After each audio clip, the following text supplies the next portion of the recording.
हरिवंश पुराण द्वितीय खंड ब्रजमते हरिजन्म ओ नंदोत्सव। एथु अनंतरे पुणी परीक्षित राजा शुकमुनिर चरणे कले दिव्य पूजा। कृतांजलि होई पुणी बोले नरनाथ भोमुनि तुम्भ प्रसादे होइली कृतार्थ। आबर कहिबा हेउ मोते ज्ञान सार पापाधि पापरु मोते करिबा उद्धार। श्रीकृष्ण को वसुदेव नेला कचोराई केही न जाने बिजुली आणे पालटाई। विष्णु माया रे प्राणीए मोहे छंती रही देवकी देवी सहिते न जानती केही। वसुदेव उग्रसेन जानती ए दुई ए रूपे माया करिछि प्रभु भावग्राही। चित्रसेन को पठाई देला शस्त्र जोनि से जाने जानती पुणी गार्ग्य महामुनि। मथुरा गोपनगरे बसंती जे जने माया मोहे पड़ी रही छंती अचेतने। ए प्रकारे वसुदेव गोपरे छाड़िला तदंतरे कृष्णनाथ केउं कृत्य कला।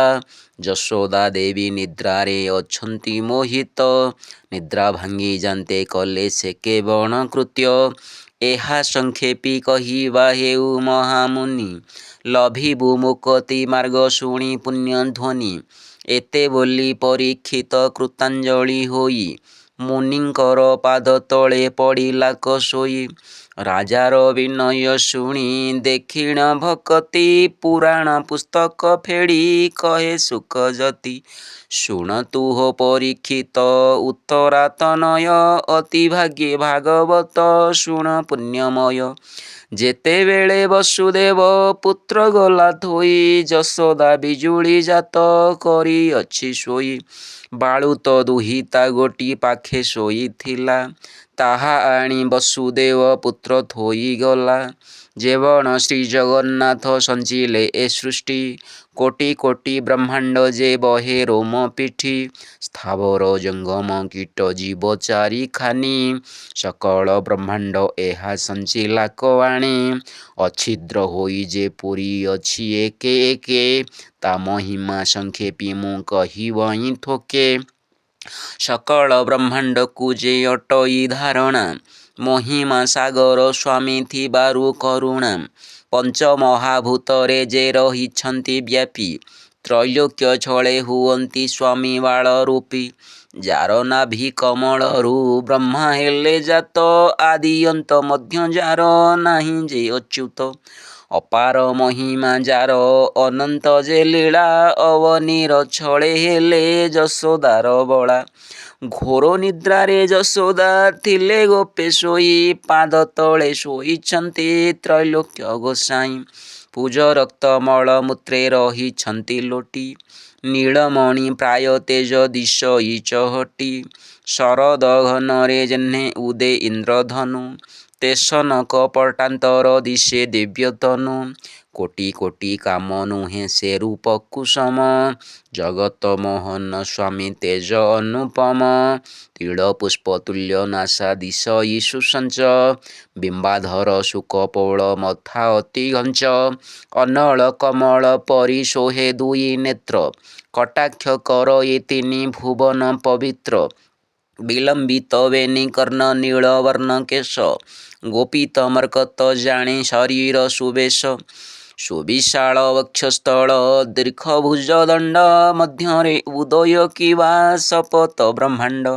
चंपक कलिका परी अंगुलीर शोभा ओलट कदली वृक्ष जिणी उरु प्रभा। सिंह कटी परी कटी दिशे अति सरु ता देखी मनरे लाज करई डंबरु। पाखुड़ा सेवती जिणी तेस नख नख चंद्र उदय होइला कि शरदर पक्ष। हस्ती थोर हस्त सम दीर्घ बेनी बाहु शत्रुंकु दिशई जेह्ने भयंकर राहु। शुण हो परीक्ष राजा कहे शुक मुनि श्री भागवत पुराण पुण्यमय ध्वनि। योगी जन माने जाकु करिछंती लय मन बुद्धि चैतन परम उदय। ब्रह्मा रुद्र इंद्र सेवा करंती जाहारे से स्वामी आसी उदय हेले गोपपुरे। ପୃଥ୍ୱୀ ଦେବୀ ଭାରାଭାର ଉଦ୍ଧାରିବା ପାଇଁ ଯୋନି ଜାତ ହେଲେ ପ୍ରଭୁ ବ୍ରହ୍ମାଣ୍ଡ ଗୋସାଇଁ। ଅପୂର୍ବ ସୁନ୍ଦର ଦେହ ସୁକୁମାର ସୃଷ୍ଟି ମଳମୂତ୍ର ପୂଜ ସଙ୍ଗେ ପଡ଼ିଛନ୍ତି ଲୋଟି। ମୋହ ଅଚେତନ ନିଦେ ପଡ଼ୁଛନ୍ତି ଶୋଇ ତାହା ନ ଜାଣେ ଯଶୋଦା ଅଚେତନ ହୋଇ। କୁଆଁ କୁଆଁ ବୋଲି କୃଷ୍ଣ ଦେଲେ ସିଂହ ରଡ଼ି ବସନ୍ତ କାଳେ କୋକିଳ ବୋବାଏ କି ରଡ଼ି। ତେସନ ସ୍ୱାମୀ ରୋଦନ୍ତି ପଡ଼ି ଭୂମି ତଳେ ବ୍ରହ୍ମା କି ବୀଣା ବଜାଉଅଛି ସପ୍ତସ୍ୱରେ। ଉଲୁସି ଉଠିଲା ସ୍ୱର୍ଗ ପାତାଳ ଯେ ମଞ୍ଚ ବ୍ରହ୍ମାଙ୍କର ବେଦ ଧ୍ୱନି ଗନ୍ଧର୍ବର ନାଚ। ଗୋପନଗ୍ରେ ନର ନାରୀଛନ୍ତି ନିଦ୍ରା ଯାଇ ବାଳୁତ ରୋଦନ୍ତେ ଲୋକେ ଆସିଲେ କଧାଇଁ। ଗୋପନଗ୍ର ନାରୀମାନେ ହୁଳହୁଳି ଦେଇ ନନ୍ଦଖୁଡ଼ ପୁତ୍ରଜାତ ଦେଖି ସର୍ବଗୋଇ। ଗୋପାଳୁଣିଏ ଉଚ୍ଚାଟ ହେଲେ ଯେ ଯାହାରେ ରୋଦନ ଶୁଣି ମିଳିଲେ ଯାଇ ନନ୍ଦ ଘରେ। ଜନଗହଳ ଚହଳ ଶୁଣିଣ ଯଶୋଦା ଚେତି ଚାହିଁ ଦେଲେ ଭାଙ୍ଗିଗଲା ଯୋଗ ନିଦ୍ରା। ଚାହିଁଲେ ବେନି ନୟନ ମଳି ନର ନାରୀ ଦେଖିଲେ ଅନେକ ଗୋପୀ ଗୃହେଛନ୍ତି ପୁରୀ। କେଶବାସ ଅସମ୍ଭାଳେ ଚାହିଁଲେ କଉଠି କୃଷ୍ଣ ମୁଖ ଗୋଟି ଦେବୀ ଚାହିଁଲେ ପାଲଟି। ଶରଦ ମେଘେ କି ପୂର୍ଣ୍ଣ ଚନ୍ଦ୍ର ହୋଇ ଉଦେ ଲାଳେ ଜର ଜର ହୋଇ ଅଛନ୍ତି ଆନନ୍ଦେ। ବିରାଜୁଛନ୍ତି ମଧ୍ୟାହ୍ନ ଆଦିତ୍ୟ ପରାଏ ନୀଳ ଇନ୍ଦିବର ପ୍ରାୟ ବିରାଜଇକାଏ। ପୁତ୍ର ମୁଖ ଚାହିଁ ଉଭା ହୋଇଲେ ଯଶୋଦା ବହୁ ଜନ୍ମର ଖଣ୍ଡିଲେ ଅପୁତ୍ରିକ ବାଧା। ଅପୁତ୍ରିକ ଘରେ ଯହୁଁ ହେଲା ପୁତ୍ର ଜାତ ଗୋପନଗ୍ରେ ନର ନାରୀ ହୋଇଲେ ଉଷତ। ଭୂମିରୁ ତୋଳି ପୁତ୍ରକୁ ମାଏ ଧରି କୋଳେ ଶ୍ରୀଅଙ୍ଗ ମାର୍ଜନା କଲେ ସ୍ତ୍ରୀଏ ସକଳେ। ତପତ ପାଣିରେ ପଞ୍ଚାମୃତ ନେଇ ଭରି ଯହିଁରେ ଯେଉଁ ବିଧାନ କଲେ ଗୋପନାରୀ। ଦାନ ଭୋଜନ ସେ ଦେଲେ ଦରିଦ୍ର ସକଳେ ବେଦ ପଠନ କରନ୍ତି ମିଳେ ବିପ୍ରକୂଳେ। ବଦନ୍ତି ଶୁକ ଶୁଣନ୍ତୁ ପରୀକ୍ଷ ନୃମଣି ଏହା ଶ୍ରୀ ଭାଗବତ କୃଷ୍ଣ ଜନ୍ମବାଣୀ। ଗୋଷ୍ଠକୁ ଯେ ନନ୍ଦ ମହାଖୁଡ଼ ଯାଇଥିଲେ ଚାରଗଣେ ଯେ ବାରତା ଯାଇ ଜଣାଇଲେ। ଶୁଣ ଦେବ ସାବଧାନେ ଗୋଷ୍ଠ ଅଧିକାରୀ ଯଶୋବନ୍ତୀ ପ୍ରସବିଲେ ଏକ୍ଷଣି ତୁମ୍ଭରି। ଅତି ସୁନ୍ଦର ଲକ୍ଷଣବନ୍ତ ପୁତ୍ର ଗୋଟି ରୂପେଣ ସେ ମହୁଅଛି ଚରାଚର ସୃଷ୍ଟି। ବିଳମ୍ବ ନ କର ସ୍ୱାମୀ ବେଗେ ଚାଲ ଯିବା ବୃଦ୍ଧ କାଳେ ପୁତ୍ର ହେଲା କର ହର ସେବା। ନିଶ୍ଚେ ବାରତା ତୁମ୍ଭେ ଯିବ ଏହି କ୍ଷଣି ଯଶୋଦା ପୁତ୍ରେକ ଜାତ କଲା ନୃପମଣି। ଦୂତ ମୁଖୁ ଏ ବାରତା ପାଇ ରାଜାନନ୍ଦ ଦରିଦ୍ର ନିଧି ପାଇଲା ପରାୟସାନନ୍ଦ। ଜନ୍ମ ଅନ୍ଧକୁ ପ୍ରାପତ ହେଲା କି ନୟନ ଶୁଣି ଅତି ପୁଲକିତ ନନ୍ଦର ବଦନ। ପୁରରେ ଆସି ପ୍ରବେଶ ହୋଇ ତରବର ନିସ୍ତରିଲି ବୋଲି ବାରମ୍ବାର। ଶଙ୍ଖ ଗୋକ୍ଷୀର ବର୍ଣ୍ଣର ସହସ୍ରେକ ଗାଇ ବାଛୁରୀ ସହିତ ଦେଲେ ଦୂତକୁ ବଧାଇ। 10,000 କାଞ୍ଚନ ଦେଲେ କସେ କ୍ଷଣି ପରମ ଆନନ୍ଦେ ଦେଲେ ପୁଣି ଆଣି ମଣି। ନନ୍ଦ ପ୍ରୀତି ବନ୍ଧୁ ଯେତେ ଗୋପାଳ ହିଁ ଥିଲେ ଯେ ଯାହା ମତେ ଦୂତକୁ ବଧାଇ ସେ ଦେଲେ। ହାଟ ବାଟ ପାଟଣା ହିଁ ସବୁ କଲେ ଜୁର ସବୁ ପୁରମାନଙ୍କରେ ବାଜେ ବୀର ତୁର। ଦୁନ୍ଦୁଭି ବୀର ଦାଉଣ୍ଡି ବାଜଇ ବାଜଣା ବିଜି ଘୋଷର ବାଜଣା ସବୁଠାରୁ ଝିଣା। କମକାହାଳି ବଇଁଶୀ ସଙ୍ଗେ ରଣେ ନାଟ ଘରେ ଘରେ ତିଆରନ୍ତି ବୁଲି ହାଟ ହାଟ। ମଥାରେ ମୟୂର ପୁଚ୍ଛ ଘଣ୍ଟି ପୁଣି ବାନ୍ଧି ନେତ ପତନି କାଛଟା ବାନ୍ଧେ ଲୁଗା ପିନ୍ଧି।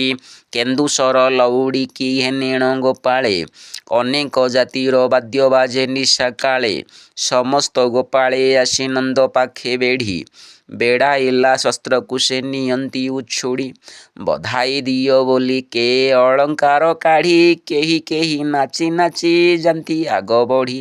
କେବଲନ୍ତି ନନ୍ଦ ତୁମ୍ଭ ଜୀବନ ହିଁ ଧନ୍ୟ ଏ ବୟସେ ପୁତ୍ର ହେଲା କୁଳ ବର୍ଦ୍ଧମାନ। ଅପୁତ୍ରକ ଦୋଷୁ ତୁମ୍ଭେ ହେଲ ଆଜୁ ପାର ଆଜହୁଁ ଜାଣ ସଫଳ ଜନମ ତୁମ୍ଭର। ପୂର୍ବୁ ଏହି ମତେ କାହୁଁ ପୁତ୍ର ଏକ ଆସି ଗୋଗୋଷ୍ଠରେ ଉପଗତ ହେଲା ଶୂନ୍ୟୁ ଖସି ସେ ପୁତ୍ର ଖେଳାନ୍ତେ ତୋର ପୁଣ୍ୟ ଦେଖାଗଲା ତା ଯୋଗୁ ତୋହର ପୁତ୍ର ଏବେ ଜାତ ହେଲା।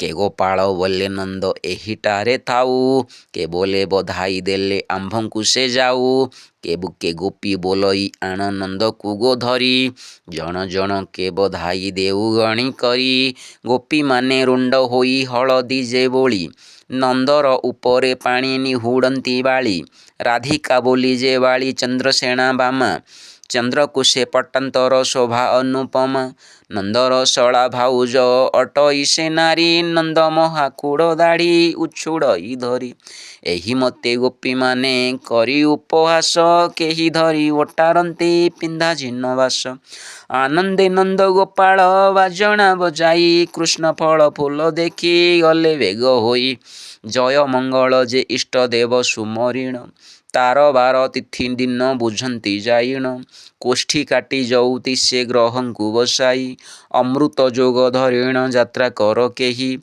ବାଳଲୀଳାରେ କୃଷ୍ଣଙ୍କୁ ଦେଖିଲେ ହରସେ ନିର୍ମଳ ମେଘେ ଯେସନେ ଚନ୍ଦ୍ରମା ପ୍ରକାଶେ ଦେବାଧିଦେବ ଠାକୁର ରତ୍ନ ଶିରୋମଣି ଅବଲୀଳାରେ ଶୟନ କରି ଦେବ ସ୍ୱାମୀ ମୁନିଜନମାନଙ୍କୁ ସେ ଅଗୋଚର ସେହି ଅପୂର୍ବ ରୂପ ଦେଖିଣ ନନ୍ଦ ହେଲା ମୋହି ଅପୁଅ ଘରେ ପୁତ୍ରେକ ହୋଇଛି ଜନମ ତେଣୁ ଅତ୍ୟନ୍ତ ହରସ ନନ୍ଦ ପଞ୍ଚମନ ତିଳ ଅଁଏଳା କୁଙ୍କୁମ ଘୋଟି ଦେହେ ବୋଳି ଜଙ୍ଘ ଉପରେ ବସାଇ ପୋଛନ୍ତି ଯେ ବାଳି ସୁବର୍ଣ୍ଣ ଶାମୁକା ଘେନି କେଟି ନାଭି ଗୋଟି ସୁବର୍ଣ୍ଣ ଶାମୁକା ଘେନି କାଟି ନାଭି ଗୋଟି ଯେ ନାଭି କମଳୁ ଜାତ ବ୍ରହ୍ମା କୋଟି କୋଟି ସରଳ ଦେବ ଦାରୁ ଯେ ଅଗୁରୁ ଚନ୍ଦନ ଏନ୍ତୁଡ଼ି ଶାଳେ ସମିଧ ଲଗାଇ ବହନ ସୁଗନ୍ଧି ତୈଳ କରେ ଘେନି ଧାତ୍ରୀ ମାଏ ଅନଳ ତେଜେ ସେକନ୍ତି ଶ୍ରୀକୃଷ୍ଣର କାଏ ନେତର ସୁପାତି ସେଜ ଭୂମିରେ ସେ ଯାଇ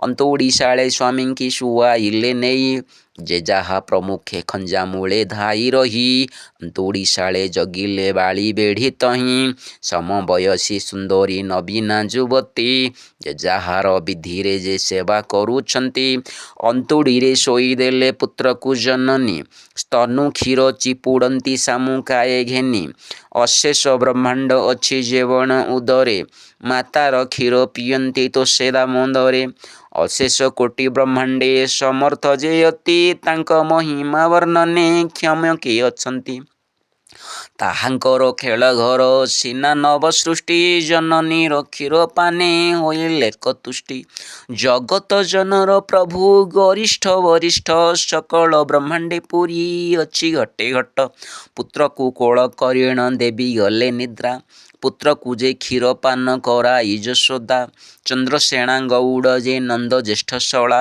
ଯଶୋଦା ଦେବୀଙ୍କ ଭାଇ ଶ୍ରୀକୃଷ୍ଣ ମଉଳା ସଙ୍ଗତରେ ଘେନି ସେହି ସତେକ ଗୋପାଳ ଲଉଡ଼ି ଘେନି ଜଗିଲେ ଅନ୍ତୁଡ଼ି ଯେ ଶାଳ ଶୁକମୁନି ବୋଲେ ଶୁଣ ପରୀକ୍ଷ ନୃପତି କୃଷ୍ଣ ଜନ୍ମ କଥା ଇନ୍ଦ୍ରେ କହି ବୃହସ୍ପତି ବୋଲୁଛନ୍ତି ଶୁଣ ପୁରନ୍ଦର ଶ୍ରୀକୃଷ୍ଣ ହୋଇଲେ ଗୋପପୁରେ ଅବତାର ଗୁପ୍ତେ ବସୁଦେବ ନେଲା କୃଷ୍ଣଙ୍କୁ ଚୋରାଇ ବିଜୁଳି କନ୍ୟା ଆଣିଲା ରାତ୍ରେ ପାଲଟାଇ ଏସନ ଚରିତ ଗୋଟି ନ ଜାଣନ୍ତି ଆନ ଗାର୍ଗ୍ୟ ମୁନି ଜାଣନ୍ତି ଯେ ଜାଣେ ଉଗ୍ରସେନ ଜନଜନ୍ତୁମାନେ କେହି ନ ଜାଣନ୍ତି ଆଉ ଦେବକୀ ଦେବୀ ଯେ ମୋହେ ପଡ଼ିଥିଲେ ଯହୁଁ ଦେବକୀ ଦେବୀ ମନରେ ସମ୍ପ୍ରତେ ଯେ ଗଲା ଏ ଅଷ୍ଟମ ଗର୍ଭେ ମୋର ଦୁହିତାଏ ହେଲା କୃଷ୍ଣ ଦଇବୀ ମାୟାରେ ଅଛନ୍ତି ତ ଶୋଇ ବିଷ୍ଣୁକୂଟ ସନ୍ଧି ଏହା ନ ଜାଣନ୍ତି କେହି ଗୋଗୋଷ୍ଠରେ ଅଧିକାରୀ ନନ୍ଦ ମହାଖୁଡ଼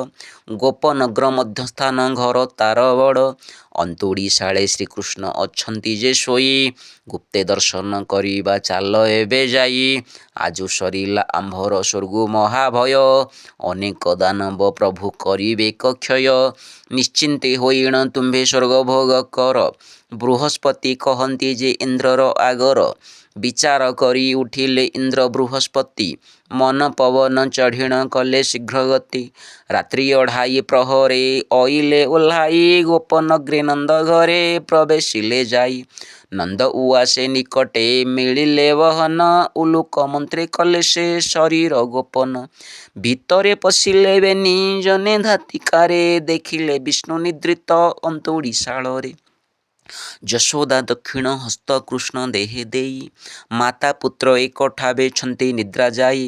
ତହୁଁ ପରିଜନ ଗୋପ ଗୋପାଳୁଣୀ ମେଳେ ଜଗିଛନ୍ତି ଯେ ଯାହାର ମତେ ଅବହେଳେ।